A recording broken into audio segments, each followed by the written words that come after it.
Hey, this is Gerd Handel, and welcome to the Inner Light Project. This show is for anyone who's wanting to lead a happier, healthier, and enlightened life. Create more self-love, inject more joy and abundance into their daily life. Join me for inspiring interviews and spiritual topics so you can shine your inner light. Hello and welcome to a special episode of the Inner Light Project. My name is Gerd Handel and today I just have this amazing, gifted, powerful, abundant woman who is just going to shift your vibration. She is just an amazing light in this world and I'm just so grateful that I was able to speak with her. Cynthia Kane is a certified meditation and mindfulness instructor who empowers people to change their way of communicating through Buddhist meditation. Cynthia, thank you for being on the show. Just being here today. You are so welcome. I am excited to spend this time with you. Oh, bless you. I'm just really excited to share your journey with everyone and just how everything that you're doing right now is just so powerful and that we need it in this world right now. So thank you for just being you. Oh, I appreciate that. And thank you for being you. Oh, so bless that you. Messages can get out into the world, even making a bigger impact. Oh, thank you. So, my dear, I want to start at the beginning. So, what was your life like before you became a meditation instructor? My life before meditation was very chaotic. It was very full of anxious thoughts, and I was very reactionary, very passive aggressive in my relationships, and had a really difficult time enjoying relationships or enjoying the present moment. I could, be on vacation and find ways to be anywhere else besides where I was. And I had a lot of issues with silence, just being in silence and having kind of this need to fill the space. And I also had it was almost as if I could get stuck in my past and really thinking about the way things were before. And then, the idea of getting then stuck in what could be, and the uncertainty would then cause a lot of fear. So before meditation, I was really living a life that I thought was the only option. That to me, it wasn't as if I was unhappy in that life. I didn't know any different. I didn't know that there could be a way to really enjoy the present moment and to have really connected relationships and be able to be with myself in, all the beautiful moments and the worst moments. So it was pretty much just being led around by a lot of my emotion and my reaction and my beliefs about the world that, came from the experiences that I had or just the influences around me. Would you say that it was more to do with like how society is? So like it's like a chase, right? So like from a young age, we're told to get a good education, to get a good job, and we're just all like running, and we don't really have that time to just sit and reflect what we really want. Mm-hmm. It was almost as if I didn't, I didn't know how to interact in the world besides the way that it was shown to me to interact. Right? And so it was almost as if, that kind of the automatic, waking up and working and all of that was there. I was still passionate and I still really enjoyed, my days. It was more just that I couldn't kind of get out of this feeling of just being stuck in sadness or stuck in anxiety or stuck in just this feeling that if things were going well, something bad was going to happen, uh, like, I relate. yeah, it was almost like it was just this kind of distrust of the world, even though on the outside it probably would not have seemed that way to others, but that was really what was happening for me on the inside. So it was a lot of kind of, keeping up with appearances sometimes, I think. Yeah, I totally relate with yourself because I was in the journalism world before, and oh my God, Yeah. I would run around. Oh, it was just like I was chasing something, but I didn't know what I was chasing. And like yourself, my emotions would be up and down like a yo-yo every day. And like I'd be so exhausted, but wouldn't know why. And just, yeah, life felt so hard, which So really, hard, so hard. It would be right? like look across the street and you'd be like, it seems so easy for that person, Yeah. It seems so wonderful for this couple. Um, so yes, it was really hard. I was gonna say, and like grudges or like holding on to the past but not letting it go. And oh my God, like I don't know about yourself, but it kept me in the darkness for many years until it was for me in 2012 where I just woke up and was like, I'm done. I had a cancer scare, my dear. And I realized in that moment either I can carry on this way or I can actually trust the light from within. And that was the best decision I ever made. And I think all of us don't realize that when we're in that darkness that there is light, like Yeah, you said, because we've always thought this is the path and we're following a path, but we didn't know that there was other paths that right. we Mm. could go on. And it's when we go from within that we can actually realize there's so many different paths we can go down. There are. Um, no one's just showed us them. It's true. I mean, for me, it was really the moment of waking up for me was when my first love passed away unexpectedly. And Wow. it really, I mean, it threw me into just such a tailspin of not knowing anything, not understanding the world around me, not understanding myself, and just kind of shedding this light on this aha moment of it's your responsibility right now to find a way to enjoy being here and to feel better.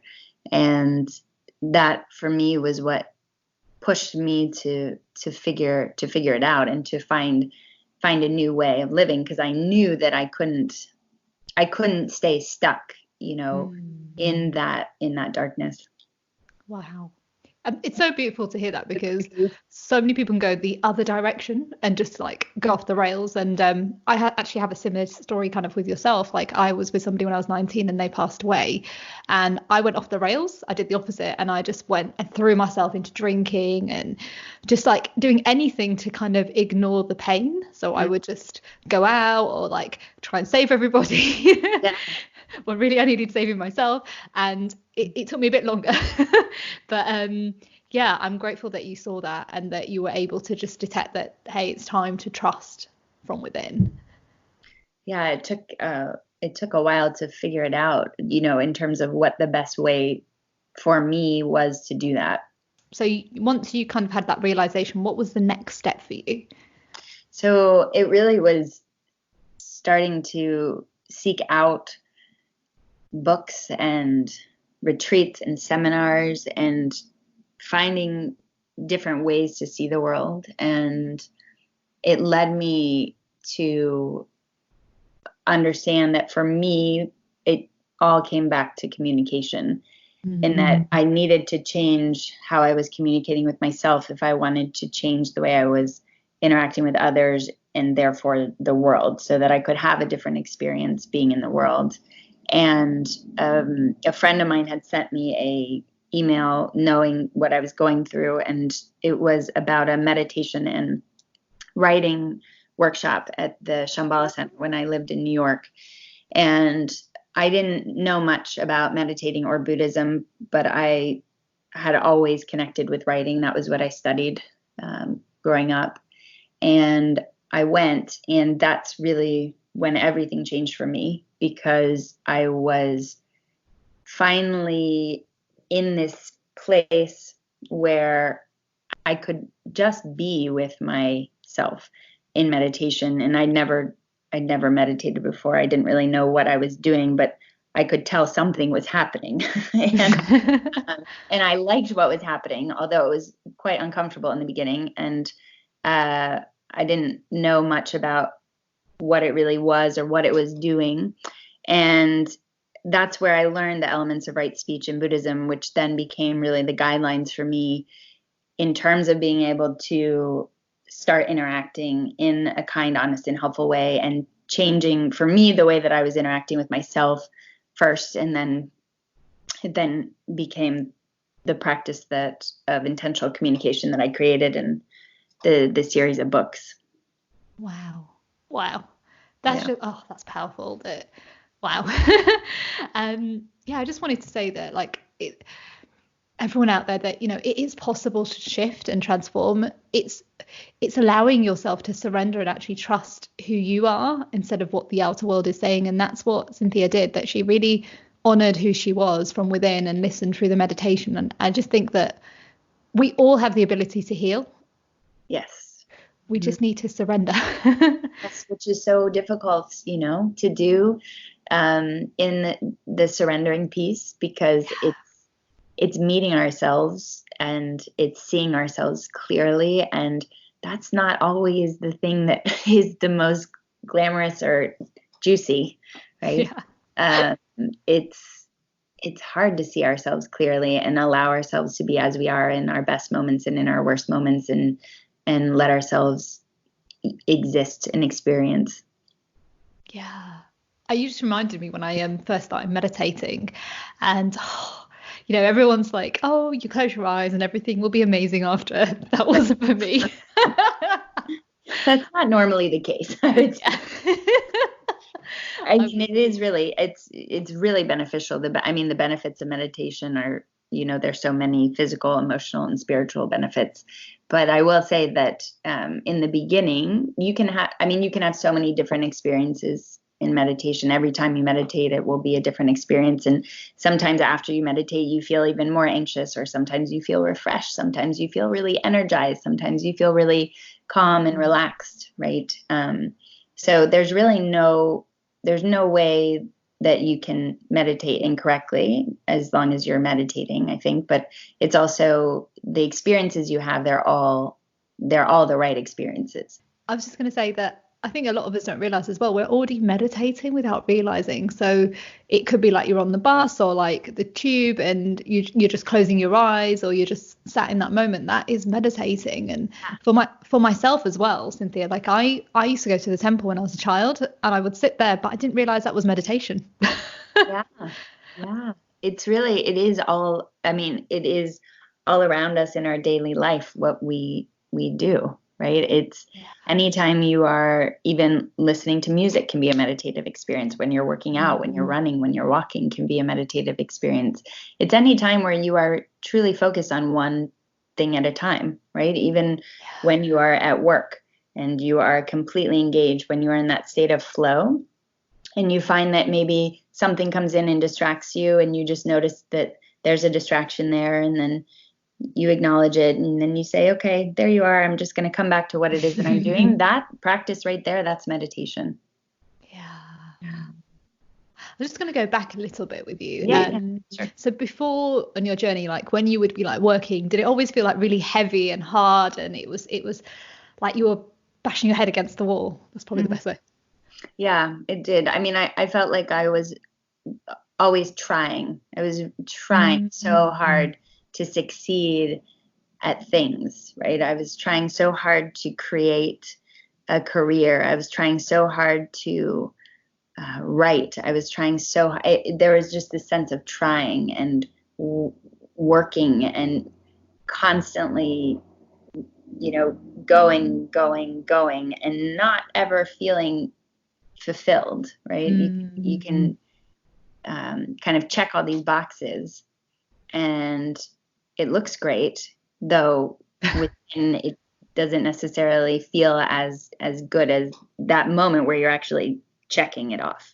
Right? Yeah, I relate. That's how I was before in the journalism world. It was just like deadlines, go, but I never felt, like you said, like almost like not good enough. Like there was always something else that I had to strive for, and it was just I always felt like I was just like bashing my head against the wall, like for deadlines and getting things done. And then when I started meditating and doing the inner work, everything just started flowing. Like I could just sit there and write something in 10 minutes that would take me before like 5 hours. Yeah. Yeah. I mean, it really, it is that the trying piece just kind of disappears, and the being and the existing and the doing begins. Mm. And it's as if the questioning, or the stories that we kind of get stuck in that prevent us from moving forward, we change our relationship to those thoughts, to those stories, so they no longer are what we live in. They're things that we see as distraction, and that we can choose a different way. Yeah. So, Madit, why do you think that some people are afraid to meditate? Yeah.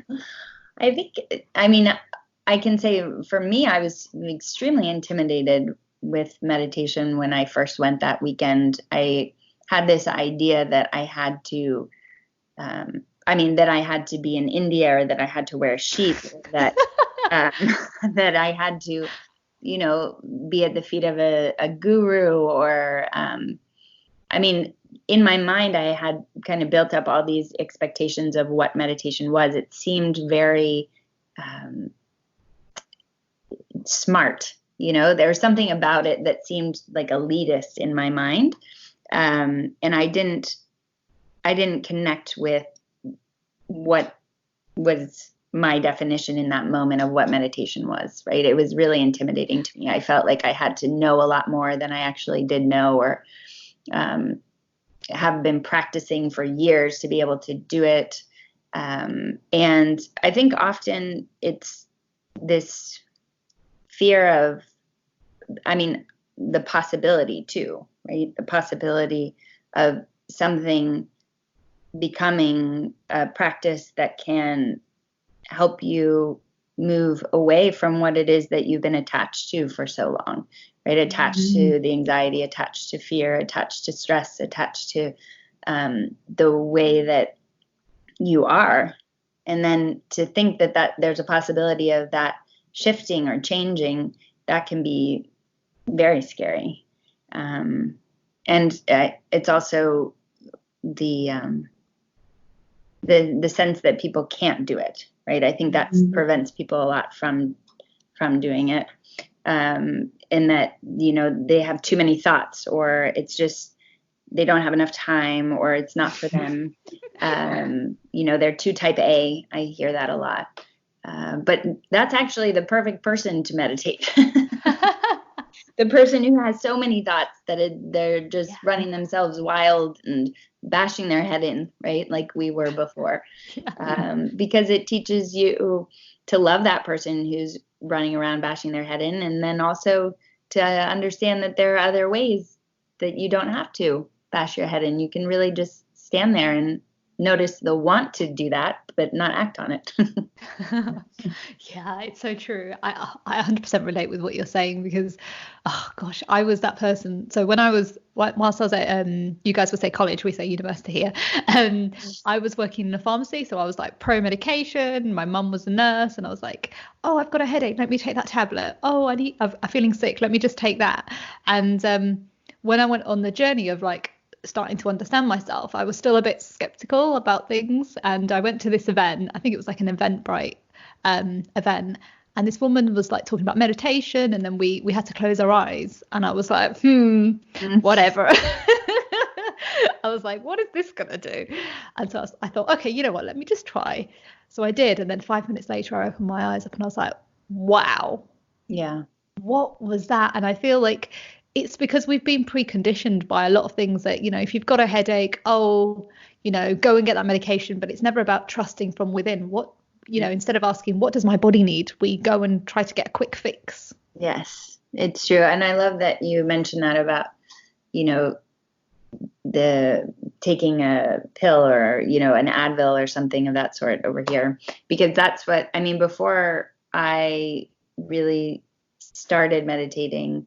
And I remember when I was going through my certification in terms of, teaching meditation and mindfulness, a big piece of that was, 10 days while you're there without phones, without access to really the outside world. Wow. And I was before this, I was getting a lot of headaches and I was having problems sleeping at night. And I would take, an Advil PM, or I would take an Advil at that time.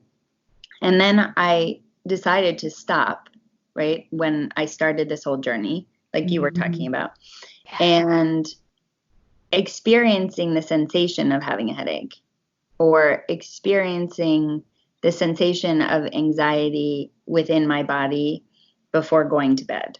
And within meditation, right? So with your eyes closed, and you start to feel the sensation, or put your attention on the sensation of it. And the phenomenal thing is that it rises and then it just dissipates. So it's phenomenal, because you then see, wow, all these things that I've been pushing away, I really want to turn my attention toward. And once I do that, it dissolves. It's no longer as scary.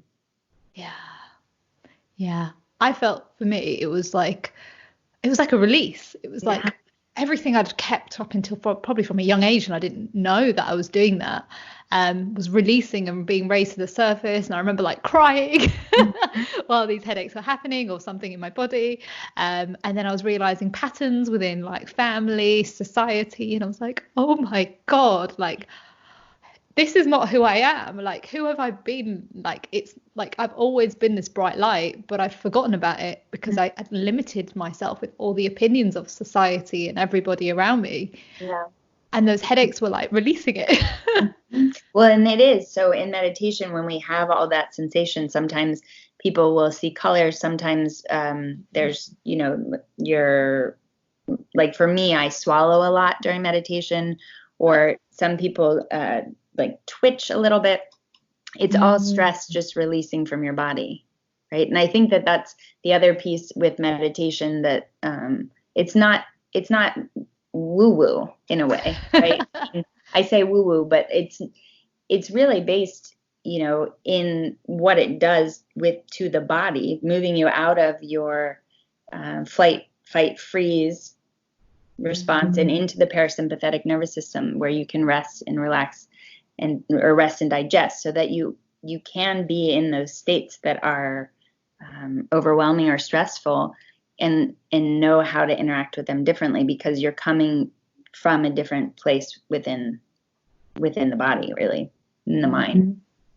Yeah, that's so true. I was going to say, like, I think a lot of us forget that like our ancestors knew about this stuff, and they knew about connecting with like nature, or meditating, or trusting like nature. And like, so they'd know, for example, when they'd like farm in the olden days, like when it was going to get dark, or like they would sense sounds, and they would meditate whilst they're waiting for something. But we have become a society that's so fixed with having things done quickly that we think medication is always like the first, is like the is the natural way, but really it's not. Yeah, I mean, it's this slowing down piece too that meditation really brings, and that it's in those moments where maybe, what I love when you're talking about just the sense of, that empty space, right? Yeah. Previously, our ancestors had a lot of empty space in terms of time, where ours is kind of cluttered with technology and phones and all of the things that bring beautiful creations and beautiful things, but then, you can overdo it, and it can cloud out who we really are, and be able to take us away from that space that we need to just get quiet and just go inward, so that we can ask ourselves questions and really listen, and for the answers to know what it is that we need, and what our body needs, and how we can heal ourselves. And I think that that's scary in a lot of ways, for people to think that they actually have this much power too. Yeah. So true. Yeah, because we all have power within us. We've just forgotten about it. Yeah, because you see it with children, right? You just see how connected they are to their goodness, to their greatness. And they just don't care what people think. They just like, so they want to run around. They're like, woohoo! They're catching fairies or whatever they can feel or sense. And we end up ignoring that, because I don't know about you, but like, I feel like when we were growing up, say for example, we didn't want to hug that auntie or uncle, but we were forced to hug them, but our Yeah. senses knew not to. Mm-hmm. It's like almost like we kind of think that kids don't know what they're doing, but really they're actually teaching us what life is like. Really are. They really are. And what I love is just the array of emotions that they have, and they feel everything in the moment that they feel it, and they let themselves feel it.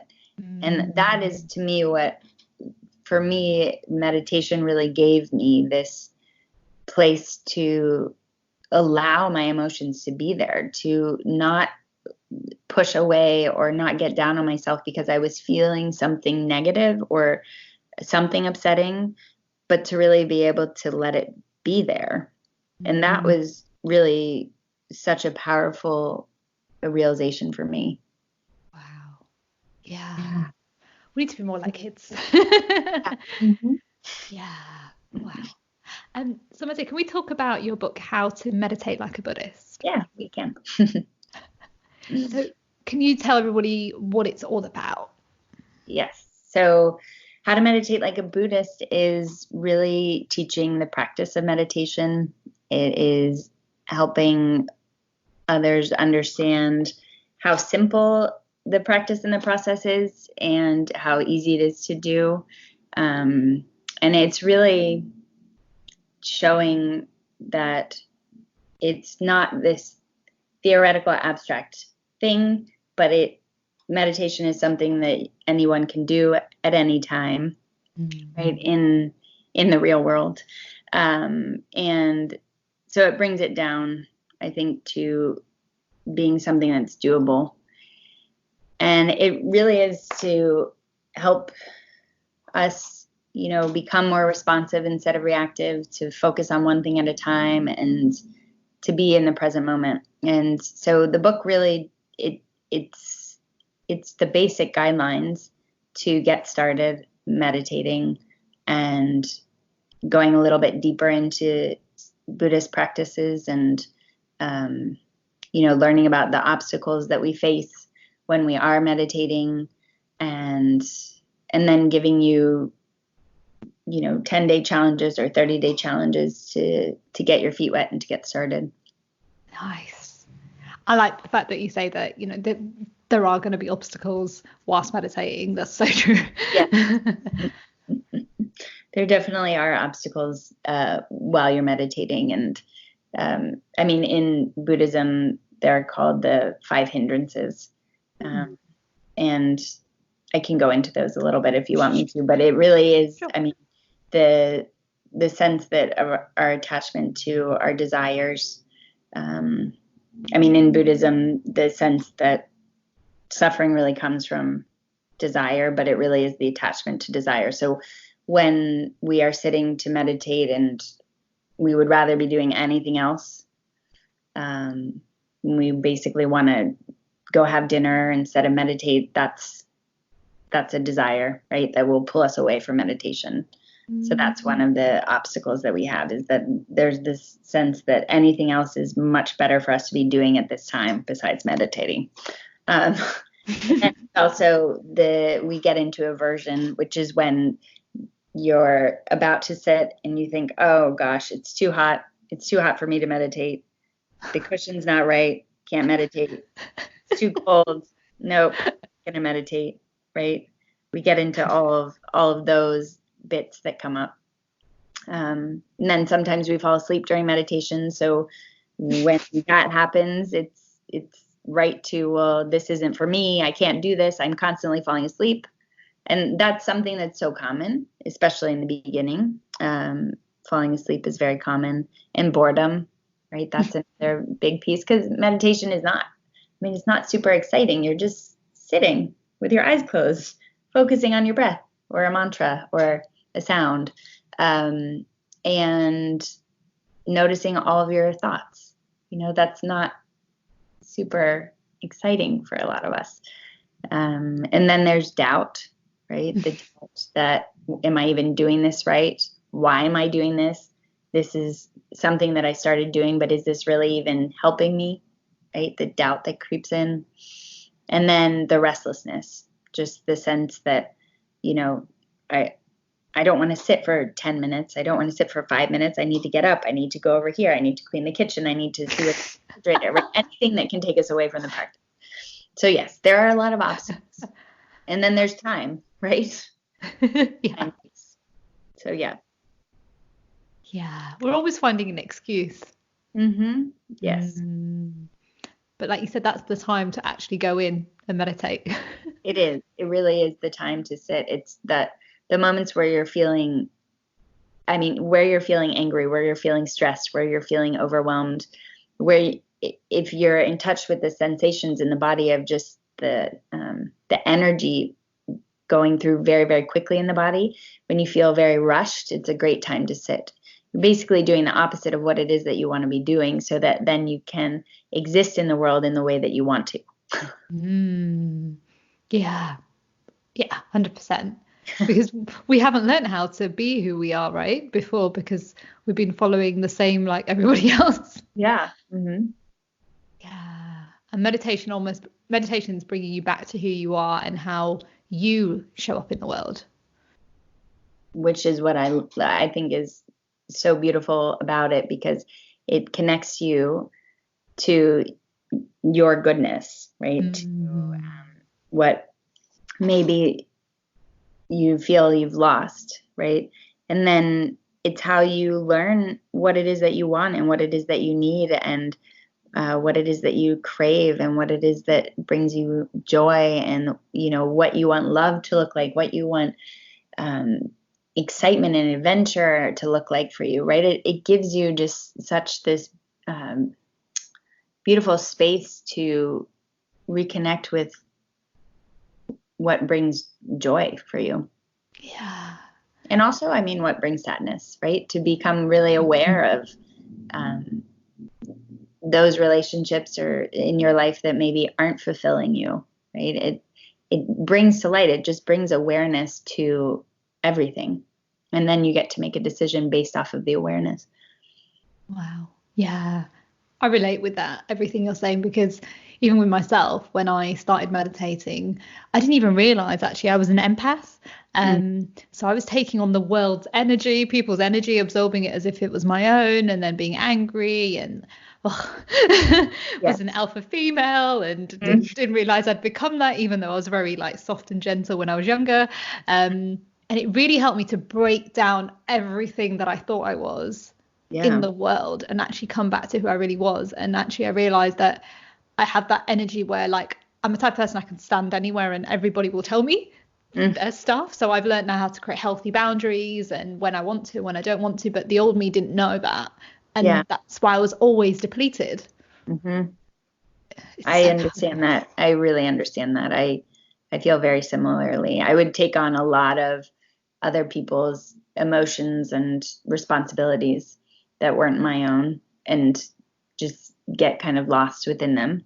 And I think one of my students really said it best. She said that what she feels like now is that she feels kind of like in, those superpower movies where people kind of bullets or, big balls of light, and she's just dodging them, like moving her body from side to side. And it's super slow that she's doing it, but she can start to see what's coming at her, and she just moves out of the way.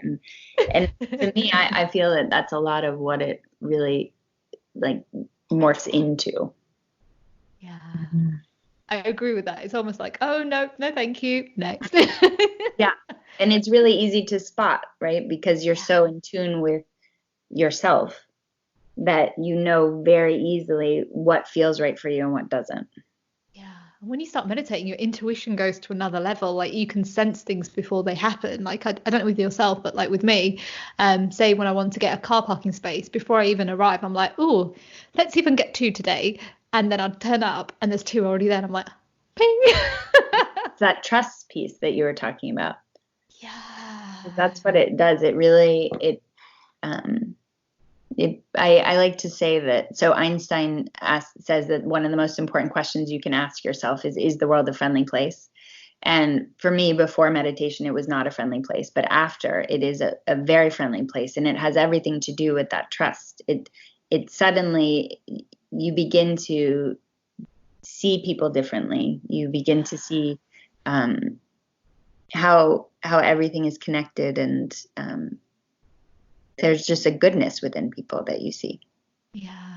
And even the ones that have like upset or hurt you, you actually start to see them from a different way. Like you actually feel sorry for them because they're hurt people, right? So the old you would have been like, how dare they treat me that way? Who do they think they are? Yeah. And then the empowered, meditated side of you is like, right, I get it. Okay, I can only be who I am, and I can also be a supporting light to them, but I don't have to allow them to affect me. Mm-hmm. Yeah. Yes. I mean, because it shows you that we all suffer, right? We all have gone through heartbreak. We've all had losses. We've all, and we all want the same things. We all want to feel joy and peace and at ease in our lives. And so it's almost as if you start to come to relationships through that lens of just understanding that the reason people are the way they are is based off of the experiences that they've had and the suffering that they've experienced. And, suffering in this context can be, anything that really causes discomfort that you're sitting in. Yeah. Wow. Yeah. Wow. I can't believe the time. We're coming towards the end of the show already. I really want to talk more about it, and I'm like, oh. But no, thank you for sharing that. I've just got a few more questions there for you. Yes. The first one is, what are your 5 top tips for someone who's struggling to meditate? What can they do? Well, I think so. First off, it's knowing that thoughts are okay in meditation, because I think that often that's one of the top reasons that students will decide to stop meditating, is because they just have all these thoughts and they were told that they need to stop thinking, and that's not the case. So thoughts are okay in meditation. You want to have your thoughts be there, because what you're doing is you're just noticing them. You're just noticing them coming through, and your mind is meant to think. So your thoughts are going to be there. And then when you get caught up in one, that's okay. That's a really beautiful moment where you notice that you're distracted. And that's when you get to say, okay, I see you. Thank you for sharing. I'm just going to come back to my point of focus. And that's the practice. And so I think it's knowing that as long as you are constantly getting distracted and coming back to your point of focus as well, you know that you're doing it correctly, right? So thoughts are okay, and knowing that you're getting distracted and coming back is the practice itself. And then you can always begin again, right? You can maybe have one day that feels off, and then you come back and it's a completely different experience. And once you are caught up, maybe you've been caught up the whole 10 minutes that you were sitting, that's okay. It's a non-judgmental, friendly attention that you want, and you just come back and you begin again. And I think also with, it really takes this willingness. If you're struggling to meditate, it's about carving out the time to do it. So even if it's 5 minutes, in the morning before you get out of bed, you go to the bathroom, you come back, maybe you just do some deep breathing, 5 deep breaths. That could be your meditation practice. It's really about making it doable for you and not trying someone else's meditation practice, right? Not trying to recreate somebody else's practice for you if that is not the right practice for you. Yeah. And I also think that, if you're just struggling to stay awake during meditation, that then the practice for you really becomes to lean in closer to the breath, or to lean in closer to your mantra, or whatever the anchor is that you are focusing on, and becoming more curious about it. Also, instead of lying down doing meditation, I really recommend seated meditation. And then the last piece is you can bring it into your day-to-day without doing formal meditation practice. So you don't have to sit and, for 10, 20 minutes. you can really take something in your day-to-day, like, opening the car door, or when you sit down and you turn your computer on at work, and just starting to pay attention to that moment, and starting to pay attention to how it feels to open the car door, how your hand grips, how it feels to move your arm, right? And picking something that you do every day and turning it into more of a mindful moment, and that can become a meditation too, right? Because meditation is really just it's the formal practice of mindfulness. So yeah, thank you for that. I love those 5 top tips, and yeah, exactly what you were saying at the end. I really relate with that. I love looking at like the ocean or like the waves of water and just standing there for a few minutes, and that feels like a meditation to me. And it's just like ignoring the outer world and just watching each like wave. Yeah, it's even, I mean, sitting on the bus and just picking a spot in front of you to look at, and noticing when there's a distraction, you just notice the distraction, and then you come back to the spot that you're looking at, right? Powerful. And what are you most grateful for? What am I most grateful for? It's a really good question.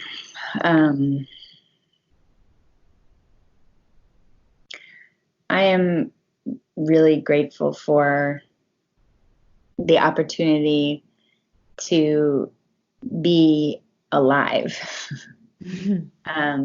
I just really feel so grateful for my body and my health, and I mean my children, and I mean there's so many things to be grateful for.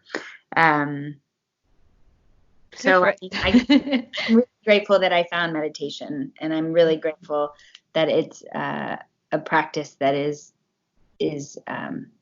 doable, right? It's tangible, it's practical, and that it has really helped me enjoy my relationships. It's really helped me live the life that I never thought that I would be able to live.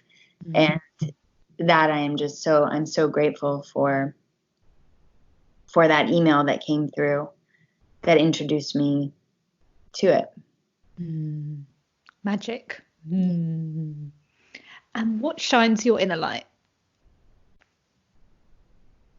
What shines my inner light? Well, I think there are 2 things that shine my inner light. One is helping others see that